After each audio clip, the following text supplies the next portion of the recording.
I hope my AC is not too loud. We are getting a random heat wave right now. It's too hot to not have the AC on. Hi guys, welcome back to my channel. If you're new here, my name is Amber Rose and I make true crime videos mainly focused on Jane or John Doe cases, and this is a series I started called Missing Mondays. I will be covering one Jane and one John Doe from each state, starting with the state of Alabama and eventually ending with the state of Wyoming. But today we are going to be focusing on a John Doe from the state of Arkansas. Our Doe for today is known as Hot Springs County John Doe, and this case takes place in Malvern in Hot Springs County, Arkansas. Now, when I was researching this case, it reminded me so unbelievably much of Bibb County John Doe. Now, I briefly covered Bibb County John Doe in my Alabama John Doe video because his case was actually recently solved. His name was Danny Armentrout. Now, if you're not familiar with his case, basically he was a 15-year-old boy who was hitchhiking. He was picked up in Alabama, and unfortunately both him and the driver were involved in an auto accident where their car did flip into a river bend. Now, the driver of the vehicle did survive, but unfortunately Bibb County John Doe did drown and die in the accident. At the time of his identification late last year, Bibb County John Doe officially became the oldest unidentified person registered on the U.S. missing persons list to become identified after 60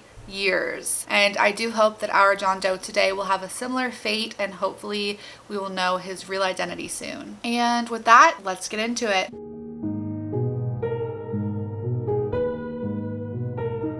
On October 18th of 1984, a man who to this day has not publicly come out with his identity picked up a hitchhiker whilst driving towards Houston, Texas. He picked up the hitchhiker near Louisville, Kentucky, and then at one point the two of them stopped in Benton, Arkansas to get some breakfast and then continued on their way. Now, at some point, the owner, I'm assuming, of this vehicle, or the man who picked up the hitchhiker, who would later become our John Doe, did let the John Doe drive while he decided to take a nap. And this is when, unfortunately, something horrific would happen. Now, it's unclear exactly what did happen to cause this accident, but at some point our John Doe drove the vehicle into a large body of water. Now, this woke up the man who was sleeping, and he promptly exited the vehicle and made it out alive, pretty much unscathed.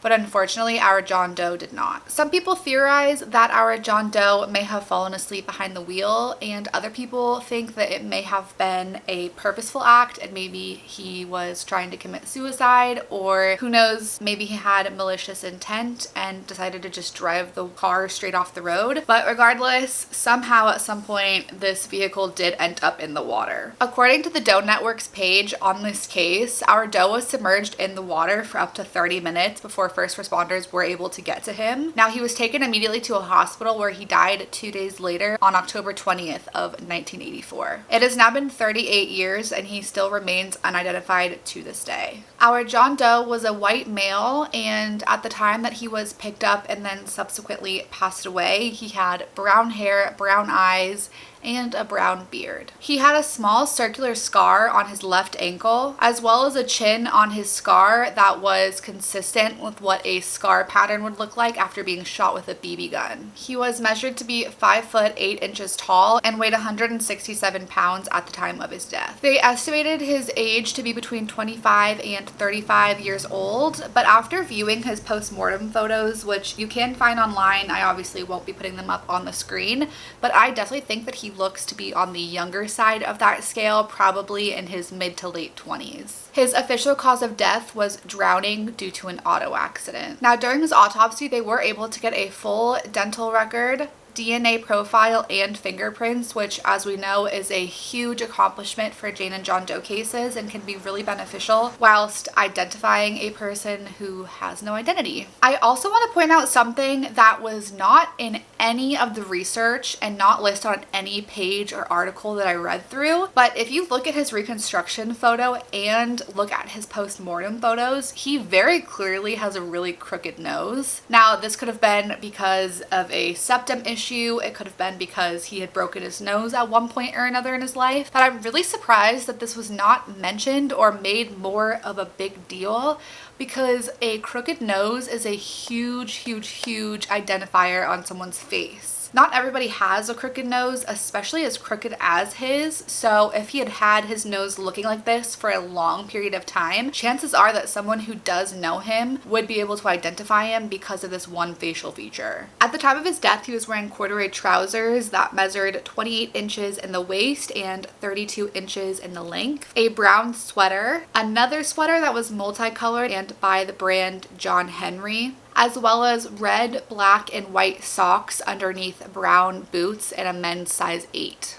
It's unknown if he was wearing any type of jewelry at the time of his death, although he was found with a yellow comb and 26 cents in his pockets. Investigators believed he was most likely from the East Coast, possibly New Haven, Connecticut, but at the time that he did pass away, he was traveling west, possibly towards California. In terms of information, that is all I was able to find on his case. It's definitely a lot more than a lot of Jane and John Doe cases I've looked into, but it's definitely not a significant amount of information. But I want to discuss 6 rule outs that were confirmed by NamUs in 2019 and one additional rule out that I discovered whilst doing my research. The first rule out is a man by the name of Mark Skinner Clarke. He was 29 years old when he went missing from Tuckasegee, North Carolina on December 1st of 1983. I just realized that Mark Clarke rhymes. Anyway, Mark Skinner Clarke was known to travel a lot, and he was also purposely estranged from his family.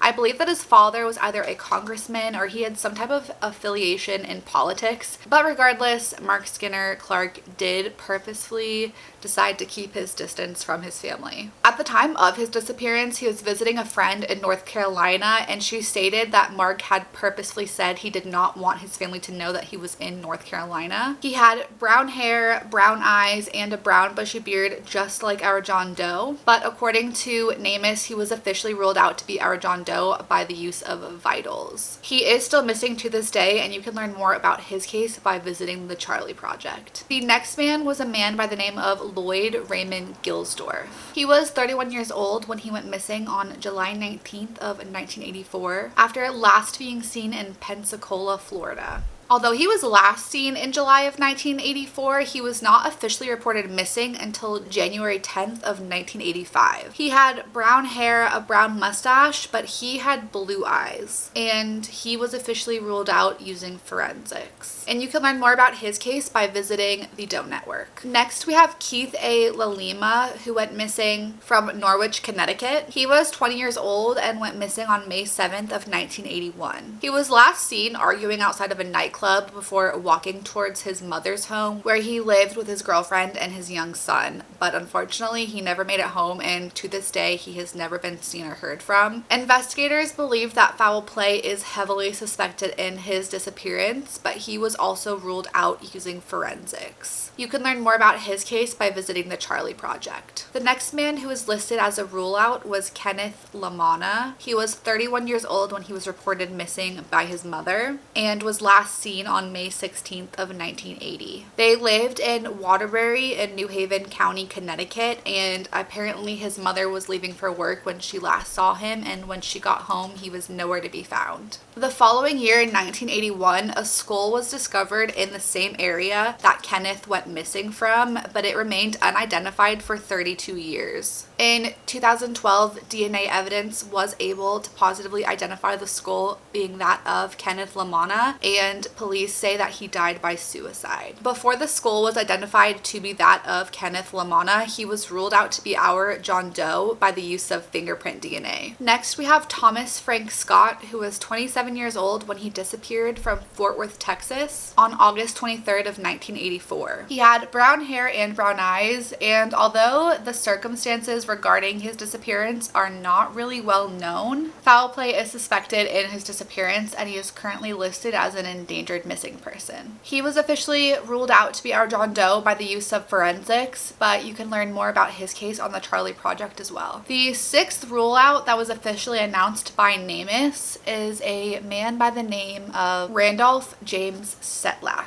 His case is honestly kind of wacky because he's actually not currently listed or registered as a missing person in any of the 50 states, although many police reports have been filed but have all since been closed. He was originally reported missing in Blacksburg, Virginia by his family, but because foul play was not suspected, only a few years later the police department did close his case. At one point, a report was filed in the state of Delaware, which is really strange because he did not go missing in the state of Delaware and he had never been a resident of the state of Delaware. This one was also closed as well. In 1991, a report was filed with the National Crime Information Center, but this report has also since been deactivated. Then at one point, a former medical examiner from the state of Delaware named Hal Brown created a profile on the website called Find a Grave for Randolph James Setlack, but on this specific profile it does state that the state of New York, which is where he was born, has officially declared him deceased even though no body or any of his remains have ever been found. According to NamUs, he was 23 years old when he went missing, and his last point of contact was on November 24th of 1983 in Blacksburg, Virginia, where he lived with his family. His family has stated that he did struggle with his mental health and did have an official diagnosis for schizophrenia.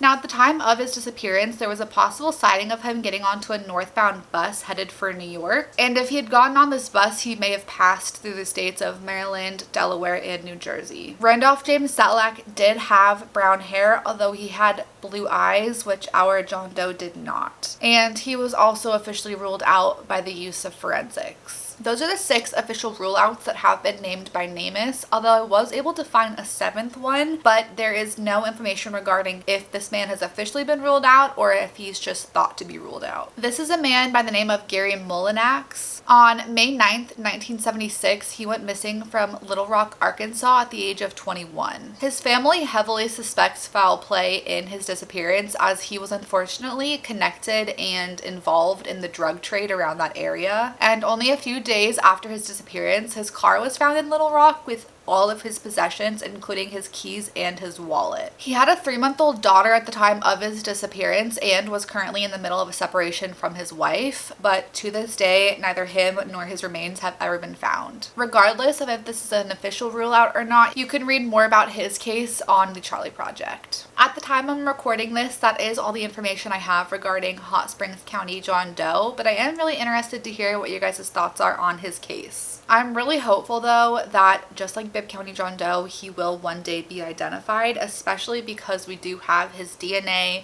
his dental records, and his fingerprints. If you have any information regarding the case of today's John Doe, you can contact the Arkansas Crime Lab, and just like always, I'll have all the information listed in the down bar below as well as on the screen for you guys. Let me know your guys' thoughts on this case, and if you aren't already, give this video a thumbs up and subscribe to my channel if you want more content like this. But with that, I will see you guys next Monday for an all-new Missing Monday, where we're going to be covering a Jane Doe from the state I currently live in, California. Bye!